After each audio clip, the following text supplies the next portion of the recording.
Le Grand Matin Sud Radio, 7h-9h, Jean-Jacques Bourdin. J'ai vu un sondage. Les Français seraient plutôt satisfaits de leur vie. Est-ce que vous êtes satisfait de votre vie? Vous nous dites, c'est à peu près au même niveau que les autres Européens. Bien, Éric Revel.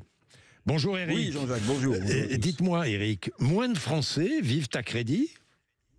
Eh ben oui, c'est ça. Alors, je sais pas si les Français sont heureux de la vie qu'ils mènent en ce moment. Oui. Mais pourquoi je vous parle de taux de crédit ce matin? Ça peut paraître un peu aride, hein, à l'heure du petit déjeuner. Mais je vais vous dire, jamais les Français n'ont aussi peu emprunté. Écoutez bien, depuis la fin des années 80.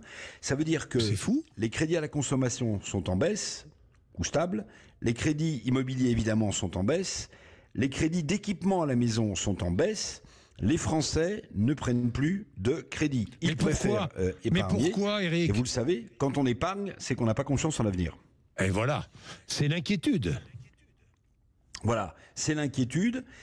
Et vous voyez que, en fait, toutes les crises ont leur résolution très concrète. Pourquoi je vous dis ça? Parce que quand vous avez une crise de l'immobilier, Jean-Jacques, vous empruntez plus pour acheter votre appartement. Donc, si vous n'achetez plus votre appartement, ben, vous n'achetez plus l'électroménager pour équiper votre appartement. Donc, vous ne prenez plus de crédit si vous ne pouvez pas acheter cet électroménager cash. Et en fait, tout l'effondrement des crédits à la consommation, crédit immobilier, crédit électroménager, ça marque quoi?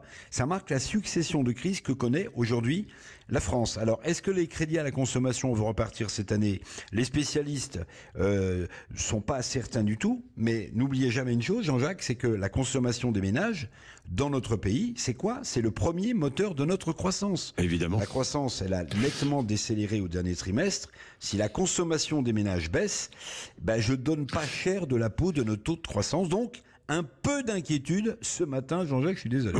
Oui, mais Éric, ne soyons pas non plus trop alarmistes, parce que j'ai regardé sur les dernières semaines, le niveau de crédit à la consommation est plutôt stable, après des mois de baisse, oui.